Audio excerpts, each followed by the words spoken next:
Bienvenidos a la Sociedad Colombiana de Psicoanálisis, que es la sociedad de ustedes. Mucho gusto tenerlos hoy acá a ustedes. La doctora Berta Gamarra es psicóloga, ella es psicoanalista didacta de nuestra sociedad, es decir,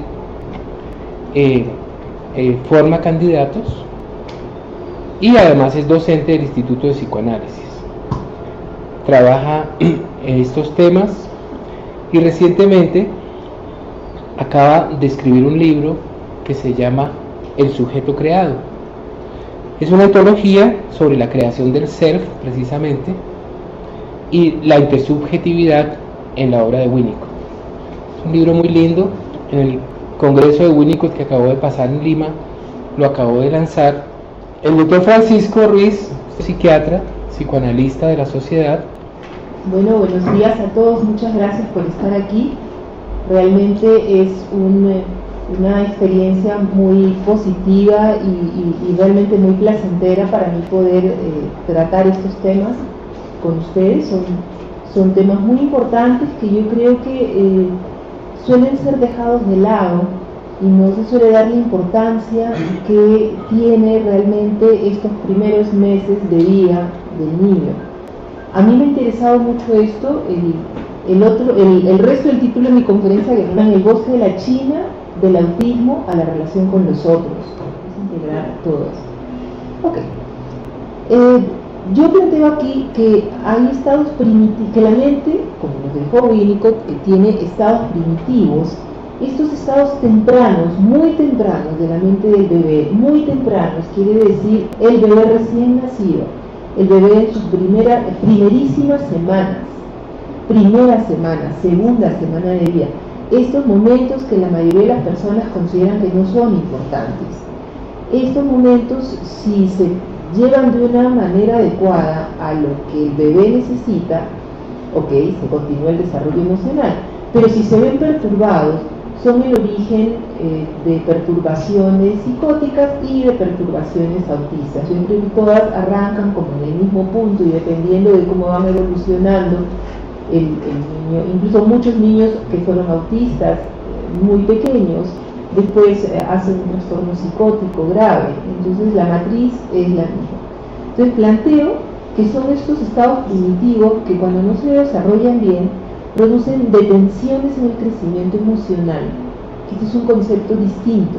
Yo pienso que se detiene el proceso, pero que si se puede atender después, al cuarto, quinto, ojalá lo más pronto posible, yo siempre digo, o sea, no es lo mismo estos resultados que yo he tenido con estos niñitos a los 4 años que se me los traen a los 20, porque se ha perdido una cantidad de tiempo en que el desarrollo emocional ha estado detenido, como cuando uno jugaba a las estatuas, ¿se acuerdan? Cuando éramos chicos, el estatua y el niño quedaba detenido. Pero estos procesos se pueden volver a activar en el curso de la psicoterapia o del psicoanálisis, cuando el terapeuta o el analista puede retomar esas funciones que la madre por alguna razón no pudo afrontar, no las pudo tener, y es maravillosa la forma, que es lo que yo quiero contarles, cómo el niño retoma, como si se hubiera quedado de verdad detenido en el tiempo, retoma las diferentes etapas de su desarrollo emocional, que es lo que vamos a ver con la niña que llamé Carola, cómo fue evolucionando rápidamente, pasando de una etapa a otra en el proceso del análisis. Y quiero decir también que sí era autista. Ya he protestado varias veces que cuando le traen a uno un niñito así y uno empieza a trabajar con él y lo presenta a los colegas, me ha pasado, y no solamente a mí acá en Colombia, le ha pasado a otros colegas en otras partes del mundo, que la gente que no conoce el tipo de trabajo que hacemos, que ni siquiera ha tratado niños, dicen, no era autista de verdad, entonces, o sea, si se mejoró, no podía ser autista. Y estaba deprimido, estaba inhibido el niño. Hay otro colega que trabaja con autismo que se llama Andrés Rosenthal, ¿no? David Rosenthal. Qué ingratitud la mía, porque hizo un trabajo muy bonito y a él también le pasó. Y se le dice al niño no es autista, Y él tuvo que mostrar el certificado, y es chistoso porque en el libro que él escribe y en un video que él publica también, pone el certificado del hospital neurológico tal de Buenos Aires. Sí era autista. ¿Y por qué si se mejora entonces no era autista? Entonces cuando nosotros tratamos a un neurótico, a un deprimido, después ya no está deprimido, decimos que realmente en el fondo no estaba tan deprimido, que estaba haciendo un show, ¿no? Bueno, entonces, ok. Yo planteo el autismo como una patología grave de la relación temprana con la madre, que se puede remediar en el campo de la transferencia, con una actitud precisa del terapeuta que pueda entender esto y que el analista pueda entender por qué se hizo por qué empezó, dónde fue que empezó a perderse este niñito y esta mamá, qué fue lo que pasó en ellos, y en general hay que ayudarlos a entender con la mamá allí, trabajando con los dos. Cuando la madre entiende, también retoma sus funciones y se hace cargo de lo que pasó, sin culpa, porque estas mamás, como a Kanner en el año 40, que dijo que eran madres neveras porque estudió un grupo y estudió muchas otras cosas más muy interesantes, nos quedamos siempre con lo malo, una tendencia humana muy harta, y entonces a partir de ahí nadie quiere venir al psicoanálisis porque creen que los psicoanalistas vamos a maltratar a las madres y así que fueran malas mamás. Yo siempre he visto mamás muy amorosas, pero muy perdidas, muy desubicadas, con muchas dificultades personales que hay que ayudarlas a que puedan superar estos momentos, ¿no? Muchas veces el vínculo tiene que arrancar, el vínculo que se hace con el analista o con el terapeuta va a arrancar desde el no vínculo, porque el niño nos va a ignorar totalmente para poder pasar a cierto tipo primitivo de presencia con el niño para poder llegar al vínculo. Ok, yo voy a contar la experiencia. Carola tenía 5 años y después de hacer esta breve introducción, que espero que sea breve, pasaré a relatar mi caso. Ok. Bueno, Winnicott empezó diciéndonos que en una conferencia en el año 51 ante la British Sociedad dijo algo y la gente dijo: Winnicott se volvió loco, ahora sí se volvió loco, y dijo: no existe eso que llamamos bebé. Una frase célebre de Winnicott que la gente no entendió, que él tuvo que explicar, porque dice que realmente el bebé solo no existe. El bebé existe en función de una madre que le da un entorno que le permite desarrollarse y le permite conformar su ser. Winnicott plantea que, por supuesto, existen los instintos, hace una teoría psicoanalítica distinta de la freudiana y de Klein, sin alejarse jamás de las bases freudianas, pero ve otras cosas distintas. Y dice que principalmente, pues claro que el niño tiene instintos, pero que el bebé todavía no tiene deseos. El deseo es una función del yo. Tú puedes tener deseo cuando ya eres una persona, puedes desear, pero que el bebé al principio, lo único que tiene son necesidades. Y las necesidades, con las necesidades, lo único que se puede hacer es satisfacerlas o no satisfacerlas. Un bebé sano y un bebé con buenas bases de salud mental, porque el único nos va a insistir mucho en que es en la temprana infancia en donde se instalan las bases de la salud mental. Si estas bases, si el niño tiene sus necesidades satisfechas en forma adecuada, y en forma adecuada no quiero decir que el niño llore y la mamá salte encima para que el niño no tenga absolutamente ninguna necesidad de nada. Hay situaciones en que la madre se va a demorar, en que la madre no puede, y eso es poco a poco irle también enseñando a autorregularse, porque si no vamos a ser bebés realmente totalmente incapaces de soportar la mínima frustración. Estas necesidades, cuando son satisfechas en forma adecuada, van a proporcionar esta base para que el desarrollo emocional primitivo se dé sanamente y también se impongan las bases de la salud mental que le va a permitir a ese bebé el día de mañana, que va a ser más o menos en el 8º, 9º mes, 10º, alrededor del año y medio, y hay muchas cosas que están listas poder convertirse en una persona. Winnicott nos dice en un texto muy lindo que se llama La psicosis del cuidado infantil, que estamos del 61, que los bebés tienen sentimientos. Yo pienso que es la primera vez que algún profesional mencionó la palabra sentimientos frente a un niño, frente a un bebé.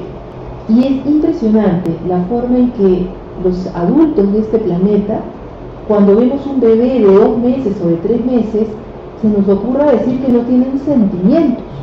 Les duele, tienen hambre, tienen popis, tienen frío, que están aburridos, cómo fastidian. Pero que tengan sentimientos, que tengan afectos, que realmente estén vinculados con sentimientos de amor y de devoción a su mamá. No sé qué nos pasa en la cabeza, pero creemos que no. Tanto así que yo he tenido que confrontar a madres jóvenes que va su relación con su bebé. El bebé va creciendo maravillosamente. El otro día me tocó hacerla que el bebé va a cumplir 1 año y los papás, en premio de que cumplió el niño 1 año, yo no sé para ellos qué significa esto, estaban planeando un viaje a Las Vegas de 1 mes y el bebé no, que se queda con la abuela. Tuve que hacerles entender, ponerse en lugar el zapatito del bebé para, mi mamá y mi papá no se fueron, se largaron, me dejaron botado. O sea, y este tipo de moda que antes también era mucho mayor. Yo creo que el bebé tenía 1 mes y el papá le decía: mi amor, ya que pariste este niño y te has portado conmigo, te va a arreglar el viaje a Europa, nos vamos por 1 mes. Y cuando vuelve, el niño ya no existe, el bebé ya no existe. El bebé quedó absolutamente pasmado, la relación cambió, es un bebé que solamente come, duerme, pero el tema emocional quedó ahí totalmente bloqueado. Entonces él dice así: hay que darle importancia a las cosas que suceden en estos primeros meses de vida del bebé.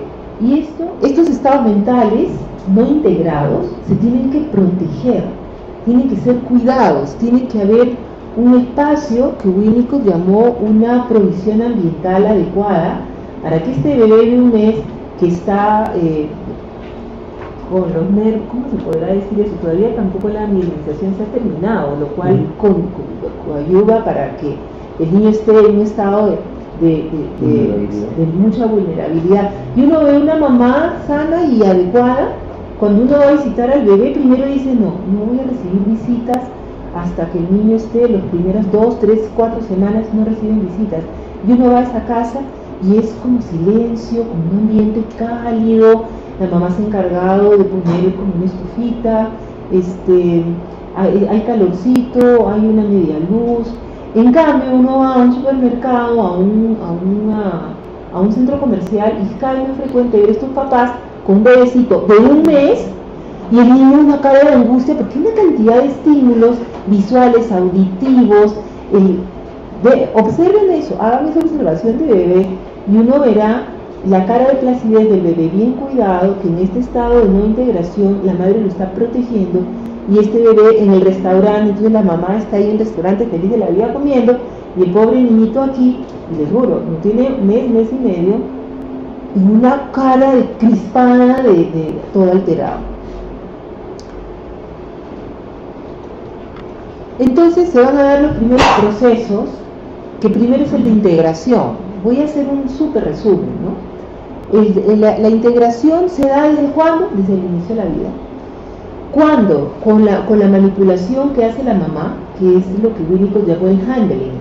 La forma como ella lo coge, lo toca, lo acaricia, cómo lo carga para bañarlo, para vestirlo, para desvestirlo, para darle todas el pecho, cómo lo acomoda, el cuidado con el que lo toca. La misma experiencia del amamantamiento ayuda a la integración, porque cuando el niño siente hambre, siente esa leche caliente y la voz de la madre que empieza a integrar, ¿no? Y que le dice: mi amor, tienes hambre, te voy a dar tu lechita, ya está la mami. Y empieza el olor de la leche de la madre, el oído del ritmo cardíaco, el oído de la voz, el acunamiento. Todo eso hace que se tranquilice y empiece una primera integración que se da alrededor de la lactancia. Estoy hablando, por favor, 2.º día de nacido, 1.er día de nacido, Desde allí es que arrancan las cosas, ¿no? Por eso la tragedia, y Winnicott es enfático con esto, es distinto el bebé si es prematuro, a si es maduro o es posmaduro. Esto no se puede dar en una cajita de incubadora. Entonces ahí tenemos que pensar que en ese bebé están pasando otros procesos distintos de los normales, cálidos y bonitos que les estoy contando. Entonces se integran sus experiencias instintivas también. El niño va empezando a tener sentido, porque la mamá le dice tienes hambre, la mamá le dice tienes un chanchito, ¿no? Tiene gases, te hiciste popis. Entonces toda esta cosa empieza la madre a nombrarla y a acudirla con su tacto y físicamente, ¿no? Todo es muy físico al principio. Por eso decimos que las necesidades del niño o se satisfacen o no se satisfacen. Si el niño está llorando desesperadamente, estos casos, un paciente que además había sido adicto al cigarrillo y que por eso vino, descubrió en estos días que él pasó 3 semanas con hambre, las primeras 3 semanas de vida, que cuando fue al control pediátrico estaba desnutrido porque la mamá no se había dado cuenta que el niño no se estaba alimentando bien. Pero este bebé tiene que haber llorado mucho, muchísimo, de hambre, y una angustia, que ahora vamos a ver la característica de esta angustia. Todo esto es muy importante en los primeros días.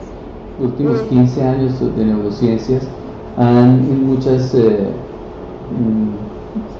en muchos aspectos ha articulado con conocimientos que se tienen en el psicoanálisis desde hace mucho tiempo.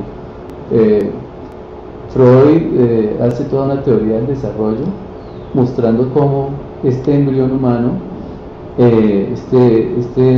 se convierte en ser humano a través de las etapas del desarrollo oral, etcétera, etcétera. Pero eso no era aceptado por nadie, todavía en muchos escenarios no es aceptado. Esta frase, que dentro de nosotros, dentro del núcleo de cada uno de nosotros, hay el niño que una vez fuimos y que este niño constituye la fundación de lo que hemos llegado a ser, de lo que somos y de lo que seremos. Yo la vi en Criminal Minds. A mí me encanta Criminal Minds porque tiene todo un análisis. El perfil es hacer un análisis casi de los orígenes del criminal, ¿no? Del abuelo, de los papás, cómo fue abandonado, cómo fue rechazado, etcétera, cómo fue socializado y que no adquirieron normas pues porque no fue socializado, etcétera.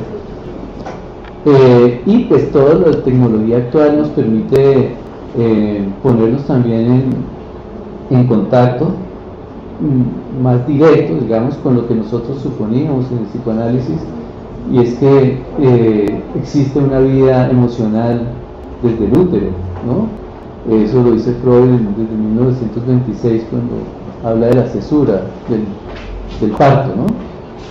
Entonces, como decía Berta ahorita, el bebé está agarrado a la madre desde el útero, ¿no? Harris, la esposa de Meltzer, que trabajó mucho tiempo con Esther Vick, dice que las relaciones de objeto del infante comienzan por las relaciones de las partes no integradas de sí mismo con las partes de la madre, que es de lo que estabas hablando. O sea que es como que la madre es el imán a través del cual las partes no integradas comienzan a integrar. Vick no escribió mucho. Lo que yo he leído los 2 trabajos famosos, pues el del 68 y el del 86, y voy a mencionar algunas viñetas del trabajo de ella útiles para lo que yo hago, ¿no? Ella dice que en los estados más primitivos del desarrollo psíquico, las partes de la personalidad aún no están diferenciadas del cuerpo, es decir, comparten la misma estructura matricial, el soma. Yo utilizo, digamos, un poco el ejemplo de las células madre, que son multipotenciales. En los estados embrionarios, las células más embrionarias, más primitivas, son capaces de desarrollar casi cualquier tejido. Obviamente, una célula que ya se vuelve pelo, ya el pelo no vuelve a ser la célula, ¿no? Pero la célula original es capaz de volverse una nefrona o una neurona, ¿no? En la mente, en el cerebro embrionario, está la capacidad ya de establecer relaciones con el medio ambiente, lo cual se evidencia en las ecografías y esas cosas que están tan de moda, ¿no? También. Ese límite es el que comienza a construirse en la interacción con la madre. Yo creo que todos hemos observado que hay un bebé en algún momento, y los bebés, sobre todo en los primeros meses, 4 a 6 meses, cuando no tienen la teta y no necesariamente por hambre, comienza a presentar reacciones emocionales muy fuertes de agitación, de gritos, ¿no? De llanto, llamando a la mamá. Y que una vez les ponen el pecho, el estado del niño cambia y adquiere como una estabilidad, una armonía, digamos, ¿cierto?, en la conexión con el pecho.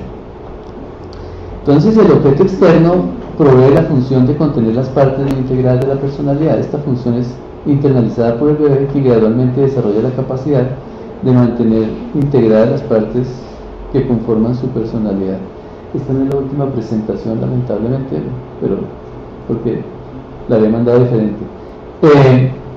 También dice Vick que la identificación con la función continente de la madre es internalizada, por eso mencioné el tema de la internalización, y da origen a la delimitación del espacio interno y del espacio externo, ¿no? O sea, la función de la madre es progresivamente instaurada en la mente del bebé. Si eso no se da, no hay posibilidad de que se genere un espacio donde quepa Carlota. Seguramente eso fue lo que se creó contigo, ¿no? Yo pongo el ejemplo de una finca. Uno compra un lote, uno llega al lote sin saber nada y comienza a organizar, a deshiervar, a quitar un poco de maleza y comenzar a construir una casa, lo que no significa que no haya todo un gran pedazo de maleza o de territorio no integrado y una parte integrada que comienza a adquirir una organización, obviamente ya con el lenguaje, con la lógica, con los buenos y los malos, con el arriba y el abajo, el antes y el después. Entonces, en la línea también de lo que estaba diciendo Berta ahorita, dice Vick, la integración es una precondición para que comience a actuar la disociación primaria. Cuando hay suficiente integración, diría una masa crítica de elementos integrados, es posible que haya una primera disociación y una disociación primaria y se dé la idealización del yo y el objeto descrito por Melania Klein. Es decir, que para que surja la posesión esquizoparanoide, para que se active la identificación proyectiva, se requiere que haya un nivel de yo ser organizado, digamos, ¿no? Un ordenamiento ya del aparato psíquico. Las ansiedades catastróficas, dice Vick, corresponderían a las provenientes de los estados de no integración, y las ansiedades persecutorias y depresivas, las que están en relación con los niveles o las partes más integradas de la personalidad. Hasta ahí Vick. Vamos a mencionar brevemente algo de los trastornos limítrofes. Ustedes los conocen: la impulsividad con alto riesgo de auto o heteroagresión, la difusión de la identidad, en general la identidad referida al estar yo en el mundo, al yo ser yo, no sentirme yo, me miro en el espejo y no me reconozco, o con mucha frecuencia la identidad de género, ¿no? Yo sé, me gustan los hombres, también me gustan las mujeres, no sé exactamente yo qué soy, ¿no? Un sentimiento profundo de inadecuación. Y aquí se hace un poquito de énfasis en GABA, que enfatiza en las reacciones contratransferenciales que se tienen cuando estamos trabajando con pacientes limítrofes o con pacientes con estados primitivos, pero más que todo con limítrofes. Se dice GABA que suceden fantasías de rescate, sentimientos de culpa, como que uno está fallando continuamente, como que uno no está siendo suficientemente proveedor de elementos alfa, diría yo, ¿no? O como que lo invitan a uno a transgredir los límites profesionales, le suscitan a uno ira y odio, y eso es absolutamente cierto. Podemos compartir ahorita en el conversatorio la ansiedad y el terror.